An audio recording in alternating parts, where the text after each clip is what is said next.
Hello everyone, welcome to the Grumpy Goose. My name's Jam, and with me I have Gravy. Hello! And also we have Japone. Hi. So we've got a very special episode in store for you guys. We have been given the opportunity to check out the new 1.5 update for Cobblemon before its release. And we've been able to go in there, have a tour around the museum that the devs have put together. And we're going to show that to you now. And then hopefully you enjoy. Yep.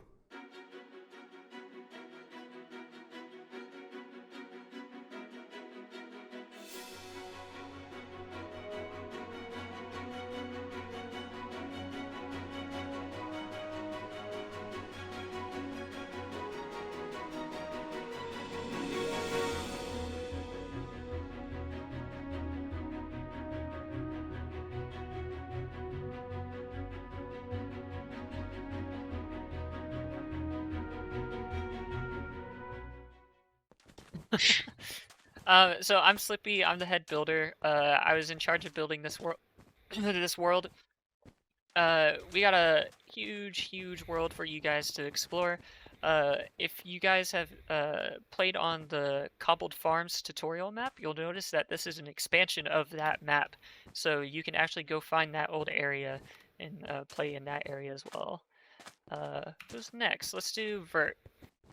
I'm Vert, and I do marketing stuff, and I mean that's most of it.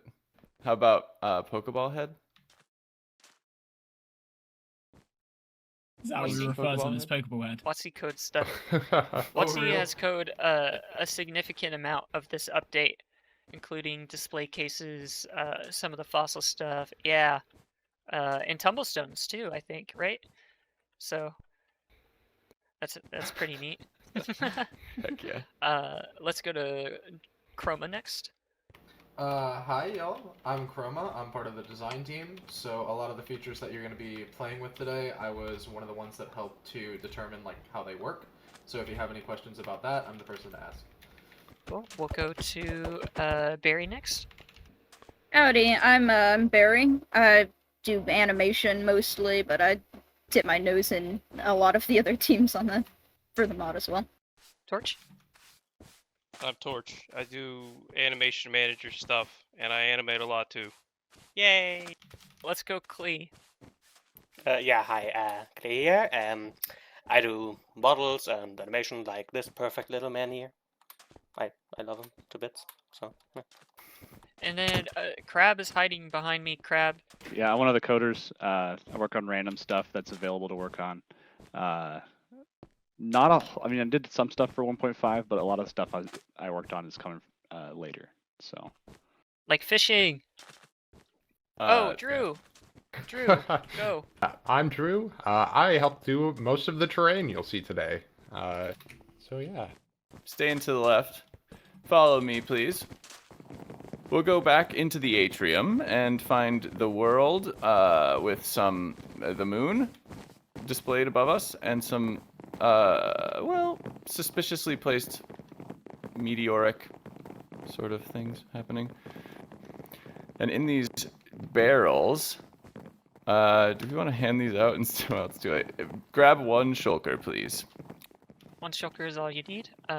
Once you have your shulker box, let's go back downstairs and let's go to the ticketing area. Sorry everyone, I need to apologise on behalf of Japone. Japone, get over it now.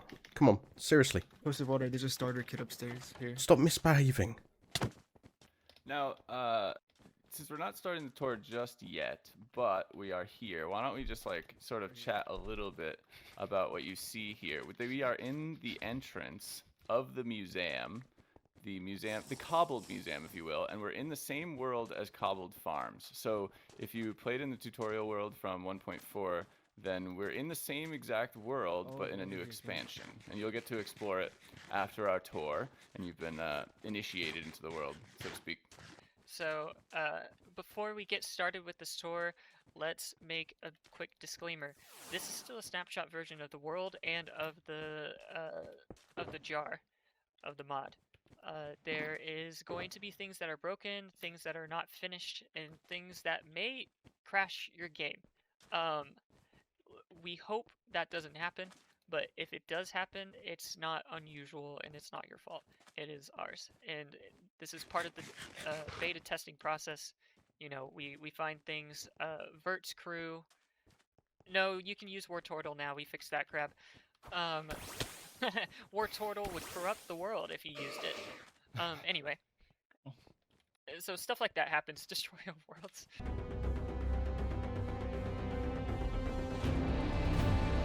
And also, just keep in mind that everything is not finished, and you're just getting an early sneak peek of everything.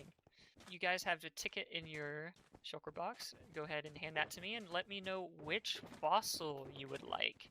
Nice. It's a good one. Hello, sir. I got That's a Drake. good one, yep. This is crazy. Sorry, squeezing through. That's my ticket for you, mate. I love Are you Drake. ready for the His education music tour? slaps. Can I have a skull fossil, please? Oh, you stole my idea. Damn it. Do this Go look for a different one. Thank you. The actual tour part is gonna begin. Follow us. Alright, Here. this is the museum. We're gonna actually go ahead Oh my and move God. to the back of it because we are going to start reviving your fossil. Ooh. Got to start the process early.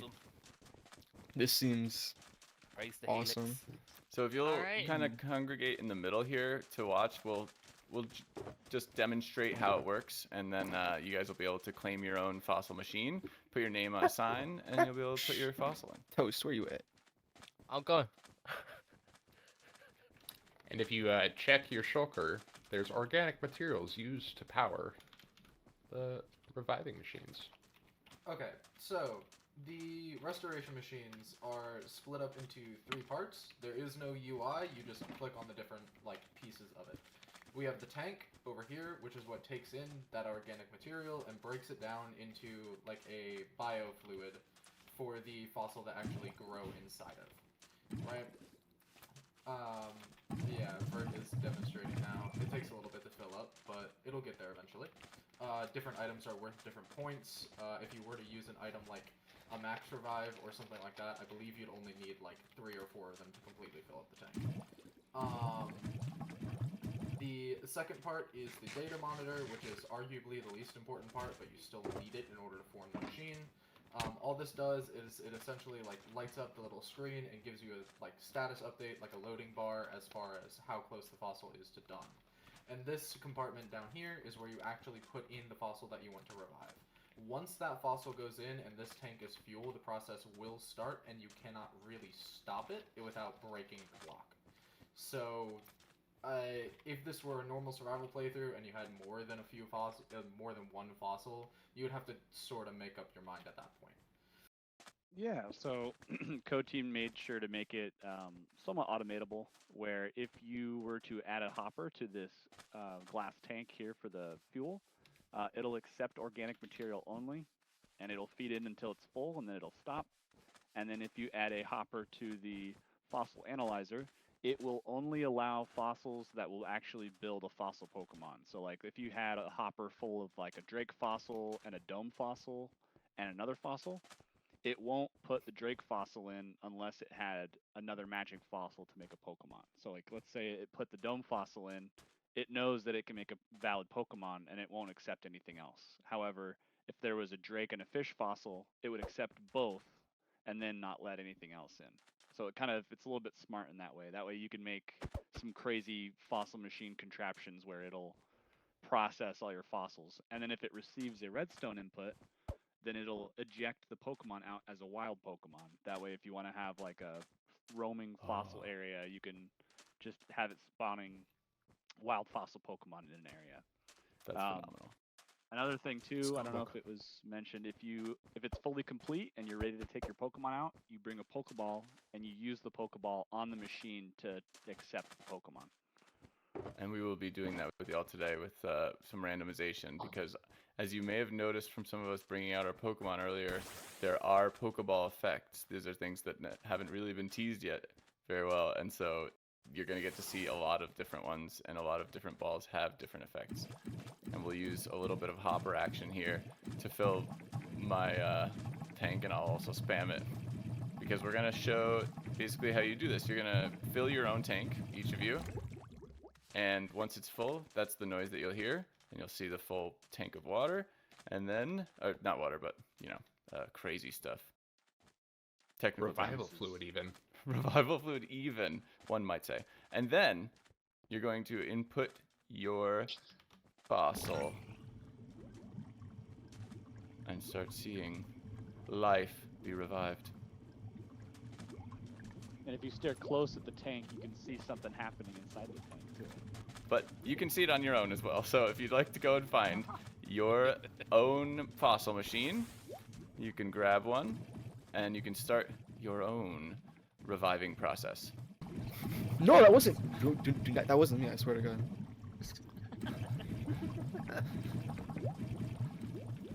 Hey, Bird. Get a Pokeball.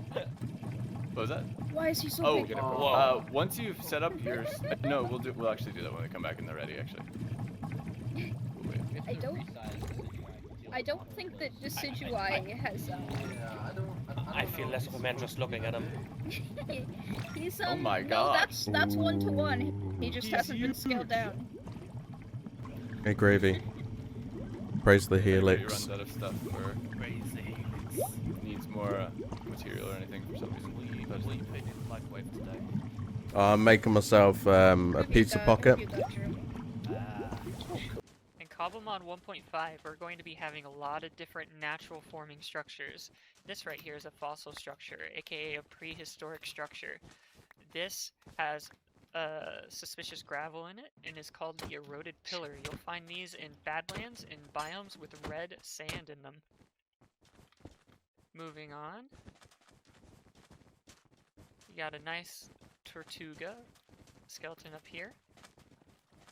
Tortuga swimming in the water. A little preview of your fossil Pokemon if you chose Tortuga. It looks so happy. That, I believe, is the sail fossil, for those of you who don't know.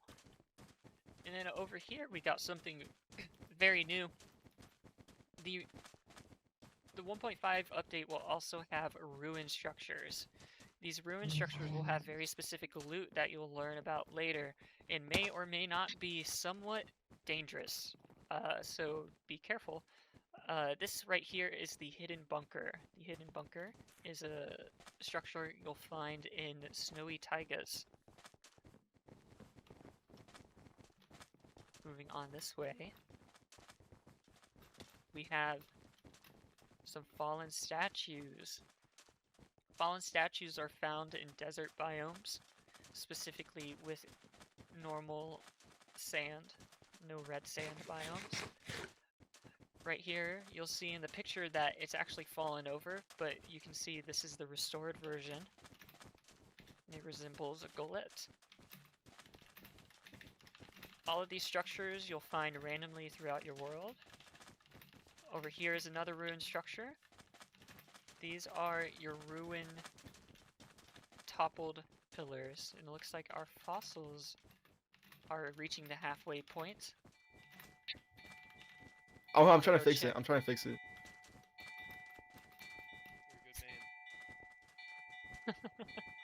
Oh, these the are alarm the bells. toppled. Yep, these are the toppled pillars. They will have gilded chests on top of them. I think we gotta come back to it so we can people everybody right away. We have our first we have a Pokemon over fetus. here, Slippy. This is the sound that we play when we know that at least my fossil is a fetus now. It has grown to the level that you can recognize Pokemon. If you want to take a turn sort of looking at it. Toasted water crashed. Oh man, If you could send us Oh, a wow. crash log, that would be helpful. That is really, really cute. I was just showing off the toppled pillars over here, which spawn in your temperate biomes. This is your forests. They oftentimes have gilded chests in them, and we'll learn more about gilded chests here soon. So, gang, everybody, we're going to basically split off. We're going to go through a wing, come back, and hopefully by that time our fossils will be ready for capture. And we will reconvene here after one wing is complete, and then we'll switch sides.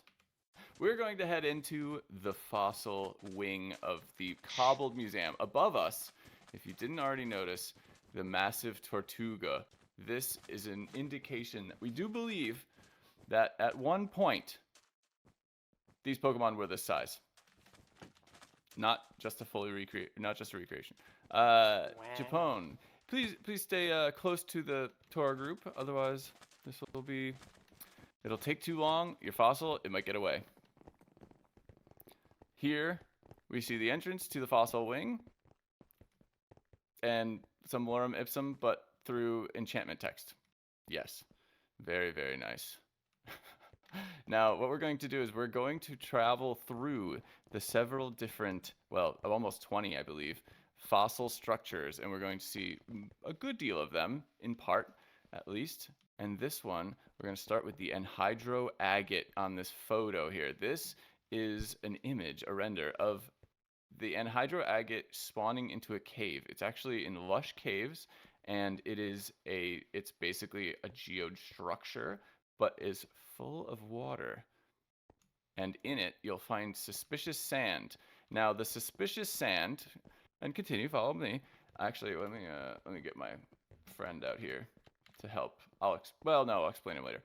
The suspicious sand that you find in these structures, they have specific loot tables that will reward you with a guaranteed fossil in each of the structures. And then there's also a few of them that are sort of wild cards that could give you similar loot. Now, right up here we have the rooted pit, and you can see that there is a fossil displayed here that is, I believe, and please do not touch anything that is in the display cases in the museum. That is a root fossil, which I believe is Lilip. Is that correct? Yeah, I think so. Perfect. And then we have the I did miss this one. This is the underwater fissure, actually, and there's another one called the hydrothermal vents. This one is, I believe, in deep ocean, and the other is in a warm ocean, the hydrothermal vents. We have the suspicious mound over here, which is more in plains or forests, I believe, and it is just a showcase, or it's a very understated fossil structure, but in it you'll find suspicious sand and an expansion to archaeology in itself. We have hydrothermal vents, actually. I don't know if it's actually... Oh, it is displayed right here. Look at this. You could see your own Kabuto or Omanite in here. Just jamming out. And then we'll follow down along underneath. And we'll see the sun-scorched remains. And this one will be found in deserts and mesas. And you can see a bit of it peeking up above. Actually, oh no, that's going to be a different one. Just kidding. The sun-scorched remains shown off by the dead coral, I believe, that might be in there. Some of them have dead coral to show that it is not necessarily a vanilla structure. One of the ways that we've sort of indicated that there is a fossil there without being overt, because we've wanted to mesh these structures in with the natural generation. We have the sandy den up top, and then we've got, that's the helix fossil, obviously. That's a Gen 1er. Mossy pond structure up here. This is one that I've seen. Okay, well, I'll just say this. Once you have the world download from this file, basically, you'll be able to mess around and if you have messed around with the snapshots at all, the generation of these can be just absolutely incredibly perfect, and it kind of blows my mind, some of them. Now you'll see many more of them in the other wing as well, but they meld very well, and they do not disrupt the game, which is very nice, and it's indicative of just how long they've been there. The prehistoric oak tree, which seems to have the plume fossil, so if you're looking for an archen, that would be exactly where you'd want to go. Now let's dive back underneath, and we're going to look at some other items and mechanics. We have the dripstone oasis. That's a lush cave or dripstone cave. I think it's dripstone cave generally, but I'm not actually sure if it's both. And then over here we do have the submerged impact, which is more of a meteoric sort of structure, or a world ending potentially. Research continues to ask these questions. We've got preserved skeletons from the Galar region. And, yep, these ones all together, you're going to need 2 fossils. I believe that Crab mentioned this, but basically the fossil machine will need 2 of these in order to make it, and obviously in some non-random fashion, potentially. And then let's dive under here to see more about the research facility within the museum. Now, you can see this is sort of just a display of our sort of supercharged fossils, fossil machines. We are generating tons of electricity. We have a lot of Ampharos in a basement. Don't worry about it. They're doing great. They're getting paid, right? And, oh, they're paid and they're fed and they're in a pasture and it's all happy. Now, you can take a look at this potentially later if you'd like. There are some things in the museum that are a bit more interactive, but I prefer that you would leave it for after the tour while you're exploring the world. And inside here, you can see where one might have a pasture, potentially for a little, you know, a little fossil, if you'd like. Lord Helix. Oh, Look at praise. that guy. And he swims just like a nautilus. What a king. And then also here you can see all of the sprites for the fossils displayed within the display block, which hasn't been mentioned necessarily today, but the display block is also its own phenomenal piece of technology. So in the world, these generate, it's biome based, and they do have, like, just like most structures, there's a minimum distance between them. So it's not incredibly frequent. What I'll say is that if I'm loading, like, say 48 chunks or something like that, you could see probably like 5 or 6 within the loaded chunks kind of thing if you're teleporting around using like, you're not going to see them very easily because they're not very obvious generally.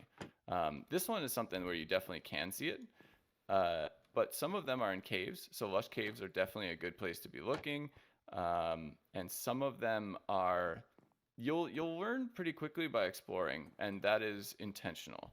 And the only place to find the fossils are in these structures, so exploring is the method for getting these Pokemon right now.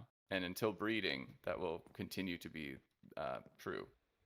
Some of them definitely will be harder to find too, because you will need to, if say you need to find a cave structure, then you're going to need to look through like lush caves or dripstone caves to find it, right? Or through oceans, and you'll have to go to specific places in order to look for the remains of a Pokemon that lived in that area. Awesome. Yeah. All right. So that one's the Frozen Spike, which, by the way, I've seen. I recently saw a generation of that one with a Geodude trapped in an air block inside of it, and he might be the avatar. I didn't ask. And finally, the Frozen Pond. And this is where the dead coral you can see will indicate something where it's actually very hard to tell if it's natural generation otherwise. But eventually, and the thing that you'll be recognizing is that there is Susk sand or Susk gravel within the structure. And that concludes the fossil wing.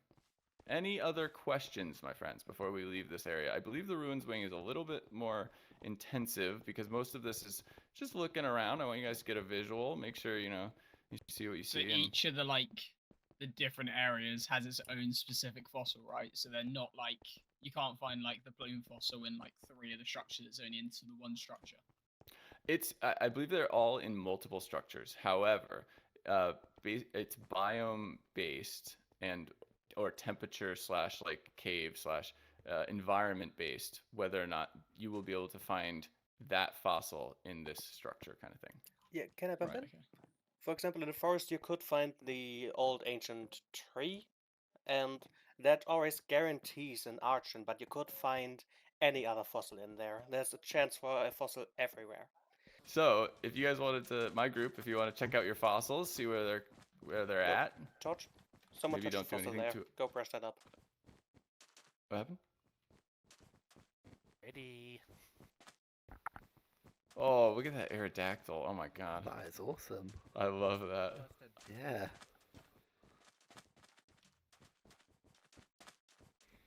They're all so cute. Oh my god. Alright, let's do it. Let's head into the other wing, my group. Now, in the ruins wing, these structures, they have similar suspicious sand and suspicious gravel. It is still based in archaeology. However, no fossils can be found in these structures. And we'll start here, actually, and we're going to go to the right after this. So the gimme ghoul chests are an actual spawn of a gimme ghoul, but in a chest form. Now, you might think, oh, I'm going to get some sweet loot in this gilded chest coming up. No, no, friend. That is a gimme ghoul ready to steal your gold. And they can't actually steal gold, but they want to. And they would love to eat yours if you'll give it. So and cute. the gilded chests that I was talking about are right here. You can see some of them displayed in the back, and as if this was sort of a ruin, you have these new chests coming to Minecraft. You can open it. You can see that there's an opening animation and a closing animation. It looks very nice. You can see it's just, it's 27 slots, same thing as a chest. And I don't think the blast resistance is any different. I could be wrong. I have thought about that, asked about that, but it's a chest, but it's a beautiful one. It is made of apricorn, dried kelp, gold, and I want to say something else, but I'm blanking on it. Now, these are relic coins, and relic coins are going to be very important for the future of Cobblemon and for your gimme ghouls specifically in this update. Right now, they won't have too many uses, except for to provide you with the ability to evolve gimme ghoul. And that is that they are very hungry. They need a hoard of coins in order to evolve. And when evolved, they show off their Kalos girl special, the Goldango. Now, some of this we will focus also on just the ancient discoveries within this room that aren't fossil-based, and some of that is the Hisuian starters. We do have a Hisuian Cyndaquil, Oshawott, and Rowlet. And these fun fellas are coming, and you'll be able to select them from the starter screen even in 1.5. Place one Or- in a certain biome. Yeah, they'll be catchable in a biome and evolvable from a non-Hisuian version, I believe, in specific biomes. Well, here we have the Hall of Sherds and Pots, but both. And you can see that not only are there the vanilla new archaeology sherds and pots, but we also have the... Oh, actually, I'll read this one for you guys. I forgot this side has books. So if you'll bear with me. Among the items found in our dig sites were a variety of pottery sherds with 6 distinct patterns discovered as of now. The dome and helix sherds clearly resemble the Pokemon Kabuto and Omanite, which suggests that they live around the same time as these ancient humans, contrary to our prevailing theories. The capture sherd resembles a basic Pokeball, likely to be painted on the sides of pots dedicated for ball storage. Then the bygone and nostalgic sherds are rather crude illustrations of Rhydon and Cleavor, respectively, but perhaps their visage actually means something. As for the most recent pattern discovered, the suspicious sherd, it appears to be a basic smiley face, but it's oddly warm to the touch. It looks like Ditto. It does look a bit like Ditto. Uncanny. Now in this room, you will see some new blocks that we have discovered. The Tumblestone block, which is a storage block. You can see the sky Tumblestone block up here, the blue. These are used to, we've found they have the properties that are congenial to, allowing you to throw a Pokeball further than you ever could before. And that's a technology that we couldn't figure out otherwise. And then you can see the green one, the greenish, darker green kind of color back here. These are the black Tumblestones, and they are used for throwing. They don't throw as far, but they seem to excel at catching heavier Pokemon. So these balls that are in the displays here, are these what I think they are? They are ancient Pokeballs. Oh, that's so cool. Now, the Tumblestones are a variety of long-forgotten mineral that have recently been rediscovered in our archaeological dig sites. They come in 3 varieties: the common orange variant, the sky variant, and the black variant. They each seem to have their own properties when used to craft Pokeballs, as I've said, but their other applications are yet to be discovered. Although they all share a common behavior when exposed to geologic heat like magma or lava. When placed down next to a heat source, tumblestones will begin to grow akin to budding amethyst, and are harvested similarly as well. So, once you have a tumblestone, this bottom left sprite you can see here, this item on the bottom left, that is a tumblestone that you can get from your archaeological explorations. And with it, you can place it against a block, put it near some lava or some magma, and grow it into a tumblestone cluster and collect it much as you would an amethyst cluster. And then the deserted town center. Now these are ones, I gotta admit, these are ones where when you see these, I think they match, these ancient structures, they seem to appear seamlessly in the world and fit in very well with it. The deserted tower is something you may find that you may want to excavate, as it is rather sunken into the ground. Some of them will be on the surface, some of them submerged over time, of course. The deserted house. And you can see some suspicious sand in there. Let's keep moving. We'll go to the... Oh, this is actually a very special one. Now this one comes to us from those who appear to have been the creators of ancient automata. The automaton armor trim was one of many items uncovered in our archaeological dig sites. It bears an unmistakable resemblance to the Pokemon Golurk, perhaps implying that it was fashioned by the same peoples that created the Golett family in the first place. Perhaps. And you can see a likeness to the band-aid on Golurk's chest that appears on the trim. And a general structure consistency. Next up, we have the Rooted Arch, a very nice one. This is also in a lush cave, and you'll see some suspicious gravel without it or within, at least when you find it in the world, but not maybe right here. Next, let's dive. I believe we need to go this way. Uh-oh, I'm lost. Nope, we'll just do this one. The Mossy Oubliette. Now, this is a dark one. This is found, I believe, in mangrove swamps, specifically. And the Mossy Oubliette is a crypt of sorts for those who were imprisoned. And, well, just watch out for what lies in them. We've found that there do seem to be some safety issues in some of these, so be careful on your explorations. This way, you can see all of the ancient Pokeballs that we have managed to craft up within the labs here at the Cobblemon Museum. The ancient Pokeballs in the display cases before you, they're the real deal. These are not modern replicas fashioned from tumblestones, but these were the originals that we used to craft the new ones we use today. Only a few basic variations of them exists at this time. Anything like a repeat or timer ball, we have not found any like example of those in the ancient times. However, we have found, as I said, some very specific unique properties that we haven't been able to replicate with modern technology even. Up here, you will find the decaying crypt and sort of what it looks like in an expanded view. Usually you'll be in the thick of it and dealing with whatever troubles there might be. Apparently there's a vermin in there. And then we come to perhaps one of the most exciting forms of structure we've been finding plenty of, and they seem to appear in many different biomes, are gimme towers. The gimme ghoul towers, and this is a frozen variant you can see here. They are long abandoned towers, and well, I'll read specifically on the frozen one that seem to be from a fairly advanced ancient civilization. Be careful, some of the towers have been reclaimed by nature or mobs. They could be dangerous. And if you'd like, you can sort of experience one here, without the danger, of course. This one we have recreated from past explorations. And you can see on each level there may be some things here, some pouches to be found. That is a relic coin pouch. And continuing up, You can see that there is a gilded chest at the top.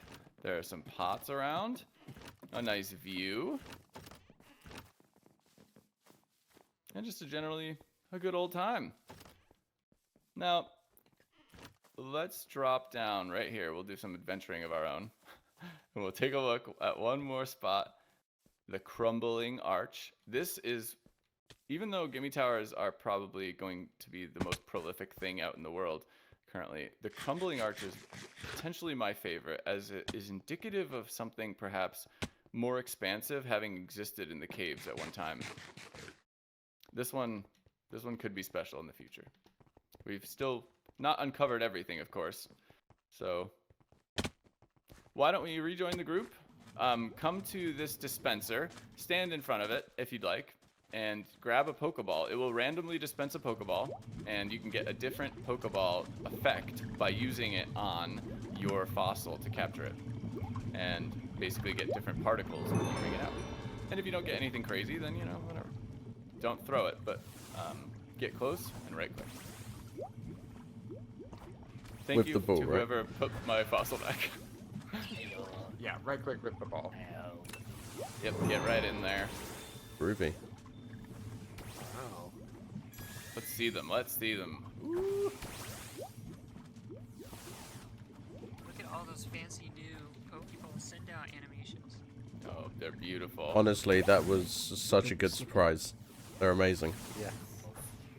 So, are you able to like change the, you know, like the effects and everything that when you throw a ball, like, you know, do you see all the sparkles and everything? Is there ways that you'll be able that we can change it or customize? So in the future, we do have plans to add a workstation that allows you to modify which Pokeball your Pokemon is in. But at the moment, that's not super high priority. We've also talked about doing stickers, right, from Yeah, we have. The whole, like, stickers Awesome. or bulk seal system is something that's on Yeah, I can imagine it's gonna be low like, priority. yeah. You gotta get through a lot of things like NPCs and that stuff first. Awesome. And the Pokédex, yeah, that's a big one.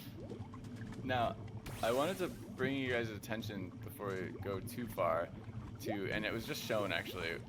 This is an important Pokemon to pay attention to, and just to know more about, because I don't know to what degree you explained it, Slippy, but the Gimme Ghouls out in the world, and there are roaming forms and also chest forms, as we've seen.